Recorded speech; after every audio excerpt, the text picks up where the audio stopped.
Good day, good day, good day. This is Ray Roberts coming to you with another educational tip. Over the last week, I've been helping schools conduct interviews for teaching positions that needed to be filled. And I noticed a couple of errors or opportunities to improve as it relates to how people go about looking for education-related jobs. Now, the first tip, and let me say this, a little sidebar, a lot of these tips apply to any job you may be seeking. But let's talk specifically education. The first tip that I would like to give you when you're looking for work in the education sector is every correspondence, every message, every transaction that you have with an employer, a recruiting company, anyone, a rainmaker, anyone that can help you in the process of getting you employed, you need to make sure your communication with them is excellent. Excellent. Yes, that's a good word. It must be excellent. Please review all messages that you send, all emails, even if you're communicating with someone via WhatsApp. Remember, you're applying for a teaching job. That means teachers model the correct grammar, they model the correct mechanics, they model the correct communication skills. Okay? So please do not apply for a job or inquire about a job to someone and your grammar is not, you're not being mindful of your grammar. Please, that's number one. I don't care who you think you're talking to. Treat everyone that you're talking to in your pursuit of employment as the employer. Okay, everyone. All right. Number two, same lines with communication. Okay. Make sure that you present yourself to the person that you're talking to. Okay, that person, be mindful that that person is probably receiving hundreds of messages in regards to that opening position. So you have to distinguish yourself from those other 100 people. Okay, and you want to do that by, number one, giving your name. Your name is a very, very powerful asset that you have. Hello, my name is Ray Roberts. That's the first thing you should say. Hello, my name is Ray Roberts. Okay, so that gives someone a point of reference. Okay, and then tell them why you are communicating with them. Okay, tell them why they should respond back to you. Okay, do not automatically ask for the location, ask for the school's name, ask for the salary range.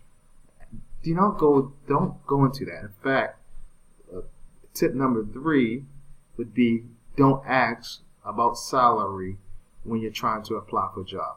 You're sending the wrong message. Okay? And let's go back to tip number 2. Please state your name. Tell the potential employer your name. Who are you? And why should that employer contact you back? Why should I respond to your email? Why should I respond to your WhatsApp message? Okay. Again, the WhatsApp is something that is pretty unique to the Middle East region as it relates to doing professional business.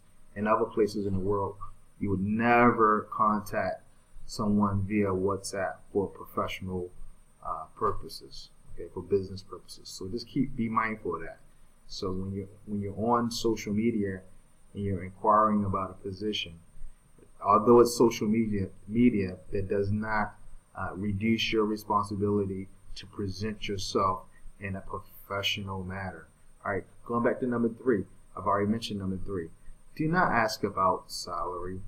Okay, I know that many people are looking for work because they want to help out in the house. They have bills to pay. They have responsibility. However, that is not your employer's responsibility. Okay, that's not your employer's or your potential employer's problem. Your financial issues is not his problem. Okay? He's looking for, or she's looking for, or that organization is looking for the best candidate. Okay? And the best candidate talks about how they can add value to that organization. Okay?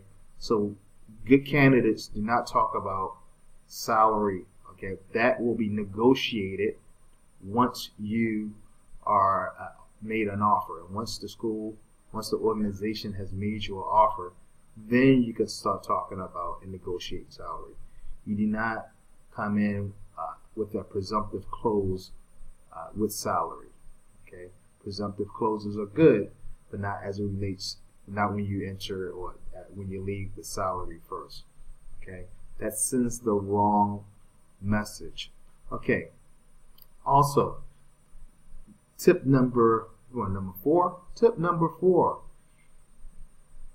Submit a resume instead of a CV, unless the organization specifically asks for a CV. And here's the reason why. The potential employer is receiving, or recruiter is receiving thousands, maybe hundreds and thousands, maybe thousands of messages throughout a week, hundreds of messages a day, hundreds of emails, hundreds of CVs a day in regards to a position. Okay? He or she does not have time to go through your 4-page CV. Your resume should be on 1 page. I don't care how many years of experience you have. I don't care all the great things you've done in life. You need to condense it to 1 page. Okay, 1 page. You need to talk about your achievements, and it needs to be specifically designed or created to the industry in which you're applying for. Meaning, if you were a chef, an executive chef at a premier restaurant, and you're applying for a teaching job, you need to take the chef experience off your CV, off your education CV for teaching jobs, because it's not related. Unless you want to demonstrate in the description area, you demonstrate that you were the primary instructor as the chef and that you did a lot of teaching. But that's a very, very big stretch that most people will not be able to connect with. So when you're applying for teaching positions, make sure that you have in the experience section of your resume positions that are directly related to teaching. Okay? Which brings me to another point that comes to mind. I get a lot of people who say, well, Mr. Ray, I have a TESOL. I have a master's degree in teaching and learning. I have an English degree. Okay, I have a CELTA. All these things are fine and good. I have 10 years experience, and I still cannot find a job. All these things are fine and good. Okay, but until you go into the interview and present yourself well, until all of your communication to the your potential employer is not grammatically correct, if you're not modeling good written and oral communication skills with your employer, whether it be in an email or over a Skype interview, you will not get the job. Okay, that's point blank, period. You will not get the job. The point of the interview, whether it be in person or over Skype or over the phone, is to impress the employer, to make the employer feel that he can leave you or she can leave you in a classroom full of students. That you will be the champion or someone's champion. That you will be the primary instructor. That you will be a leader in a classroom. That he or she feels comfortable in that regard. Okay? So a lot of times what I've seen is that in interviews, interviewees are not presenting themselves well. Okay, so let's go to tip number 5. Show up to the interview on time. Okay, on time. Yes, I know Riyadh traffic is bad, but you have to show up to the interview on time. It is not the employer's responsibility to get you there on time or to feel sorry about your situation. That employer has to run a school, and that's big business, and that's busy business, and that's a lot of responsibility. The last thing an employer, a manager, a principal, a director needs to worry about is your situation. How are you going to get to the interview on time? If the interviewer tells you to be there at 4:45, you need to be there 15 minutes before the interview at 4:30. Anything after 15 minutes, you're late. Okay? Why 15 minutes? You need to give yourself an opportunity for people to see how professional you are. You need to walk in the building and say, "Hello, my name is Raynor Roberts, and I have a 4:45 appointment with Dr. Smith. Where would you like me to wait?" Okay. Present yourself well. Would you like to review my CV while I wait? No, sir. Just have a seat. Come in. Speak up. Don't be confused. Walk in as if you own the building. You have to have confidence.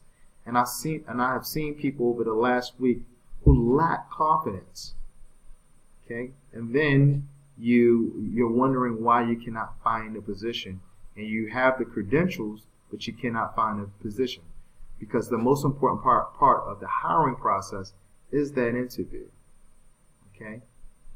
Unless that school is extremely desperate for someone, okay, and even if they're extremely desperate, you may get the job, but you only have it temporarily, and they will let you go as soon as they find a better candidate. Okay? So the first impression is the last impression. Okay? Don't be late. Don't have confidence when you walk in that building. Tip number 6, I believe we are on 6. When you finally walk into the interviewer's office, give him a firm handshake, or her a firm handshake. And if there's a cultural reason or religious reason why you cannot give a firm handshake, give a loud and confident salutation or greeting to the interviewer. "Good afternoon, sir. My name is Ray Roberts. How are you today?" "Well, I'm fine, thank you." "Outstanding. It's a great day." "Outstanding. Alhamdulillah." Right? Do not sit down until you are offered a seat. You can have a seat, then sit down. You're a guest in someone's house. Okay? Do not sit down until you are offered a seat. Look the employer in the eye at all times. Is tip number 7. Okay? If the employer asks you for him to tell you a little bit about yourself, give 2 or 3 sentences, personal sentences about yourself, and about 2 or 3 sentences about your professional self. So 2 or 3 sentences about your personal self, and 2 or 3 sentences about your professional self. Mr. Roberts, can you tell me a little bit about yourself? Absolutely. Well, as you know, my name is Ray Roberts. I'm from Baltimore, Maryland. I am married. I have 2 kids. I graduated from the Virginia Military Institute, and I have a master's degree in education and leadership, and I have a bachelor's degree in English. I've taught for approximately 17 years now, or I've been involved in education for approximately 17 years now. Period. Shut up. Let him ask you the next question. Do not ramble. Don't seem like you're lost and confused. If you slip up and made a mistake, and in that example I did, recover, no problem. So you're not looking for perfection here. We're looking for confidence. Okay, I know what I want to say, and I'm going to say it. He's going to ask you the next question and the next question. Next tip number 8: answer the question that was asked. Okay. Now, interviews are designed for the interviewer to expose you. Okay. He or she wants to expose your weaknesses, and he or she wants to expose your strengths. Okay, it's a combination that they want to know what you're good in and what you're bad in. Okay, all right. Your job is to show them only what you're good in. It's not to show your weaknesses. Okay. Now they may ask you a question like, "Give me one strength and one weakness that you have." Now, one of the things that most people do in a question like this is they'll talk about their strength, okay, which is great, and most people can do a decent job at that. However, they falter when they talk about their weaknesses. They say, "Well, I don't have any weaknesses. I don't have any teaching weaknesses," and I hear this all the time. Over the last 10 years that I've been doing interviewing on a consistent basis, I hear this when asked that type of question. I hear interviewees say, I can't think of a weakness. Everyone has a weakness. You're perfect. Okay, if you were perfect, why are you looking for a job right now? So we all have a weakness. Okay, so you need to really reflect, because that shows that you're a humble person, and that shows that you're a person that is able to grow, and that you're a person that's able to self-correct. Okay? That's what that shows the employer. By saying that you do not have a weakness, tells the employer that you're a potential problem, that you're a know-it-all. Okay? I know that's not the message you want to communicate, but that's the message that you are communicating. So just as if you're slumping over in your chair, stand up. When you slump over, you're showing that you're a lazy person. When you sit up straight, you're showing that you're a person of standard. You're a person that's going to get the work done, that you're not lazy. Everything, your body language, 80% of communication is nonverbal. So make sure your body language is proper. Okay, when you're asked a question, answer the question that is asked, and make sure when they give you that pitfall of question, something related to strength and weaknesses, that you really give a weakness. Give a strength. You talk about a weakness too. And when you talk about your weakness, you always talk about how you are improving. What have you done to improve that weakness? You don't wait for him to ask you. Okay, you talk about, okay, this is my weak point, and these are the things that I'm doing currently, and I have done in the past to work on perfecting or moving towards perfection in that regard, and making it no longer a weak point. Okay. Also, when talking about your weaknesses, do not talk about, again, anything personal. It's a professional question. If you're having problems with your husband or your wife, that is not appropriate for an interview. Okay? Also, if you have an issue, if you feel like, let's say you say classroom management is my weakness, which is fine. It's okay to say that, as long as you're able to self-reflect on that and give solutions on how you're improving that. But please don't tell that employer that in the past you have hit a child, or if you have done something inappropriate to a child because you couldn't handle your classroom management. Okay, I'm just giving an example. I'm not saying that someone has said that in the past. I'm just giving you an example. People have said things that incriminated themselves. Do not self-incriminate yourself. Okay, because again, that question is designed for two reasons. One, to see if you're going to self-incriminate yourself to eliminate you from the position, and to see if you are a teachable employee. Are you someone that can listen? Are you someone that's teachable? Are you someone that can self-correct? Okay. Here's my last tip. I think I gave you 2 tips there. So we call those 2, 8 and 9. Tip number 10. When you're finished the interview, stand up. Okay. Give the interviewer a firm handshake if it's culturally appropriate. If not, give them a strong words of leave of passing. Well, it was a great interview. I really appreciate the time that we spent together today. I understand that you're a very busy person, and I really appreciate the fact that you have given me your time today. Okay, say something along those lines. Show him that you appreciate the fact that he invited you or she invited you into the interview today, because they didn't have to invite you. They didn't have to see you. Okay, they're spending a lot of time to talk to you. So show your appreciation in that regard. Okay, here's the last thing I want you to do, and it is still part of tip 10. When you show your appreciation, you always close. ABCs, the basic rule of selling. And remember, when you're in an interview, you're trying to sell yourself. So you're always closing in the interview, and specifically, you're always closing when you're leaving. So you want to interview with a close, with a last statement, which allows you to ask for the job, which compels you to ask for the job. Okay, do not leave that interview without asking for the job.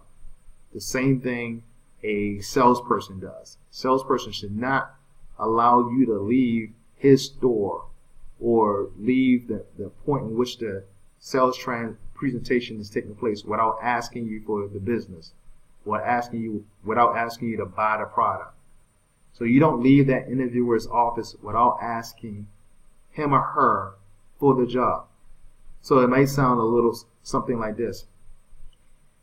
Thank you very much for your time today. It has been a pleasure to spend some time talking to you about the school and my qualifications. I want you to know that I am available to start immediately, and I believe, based on this conversation, that I am a very good fit for this position. I look forward to your call, and I'm ready to start immediately.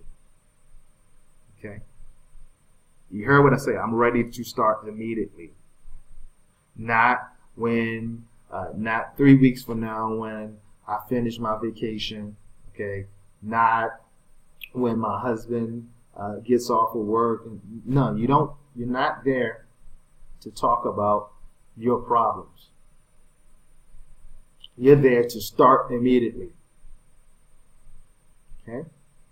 Let the employer know that you're enthusiastic. Let him know that you're interested. Sometimes the employer may not hire you, may like you, but say, "Oh, that person was so good, but I don't even think they're interested in working here. I think they may be a little bit better. They may be too good for us." Seriously, I've heard that from employers. I'm scared to call her. I'm scared to call him because he's just like overly qualified. I don't know if he's interested. Why? Because you didn't show any interest in the interview. You didn't ask for the job. So ask for the job. Okay? And the perfect time to do that is at the close of the interview. The last tip as it relates to closing out, we call it tip 11, is make sure you get the interviewer's business card.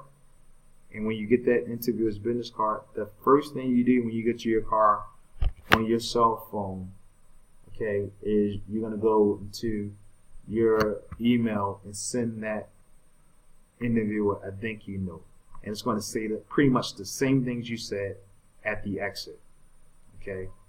Again, I want to reiterate that I'm very much interested in the English teaching position at ABC School. I just want to remind you that I do have a bachelor's degree in English and a master's degree in teaching and learning. Also, if you remember, I have 17 years teaching English, and I have 3 years of teaching mathematics. I can start as soon as possible, and I'll be awaiting your call to hear the next steps. Thank you, and have a pleasant day. Sincerely, Ray Roberts. Making sure that email message has correct grammatical structure and mechanics. Well, that's some tips for you. I hope you take this video, listen to it as you are job seeking. Happy job hunting. This is Ray Roberts, Academic Partnership. Watch out for the next tip. Have a blessed day.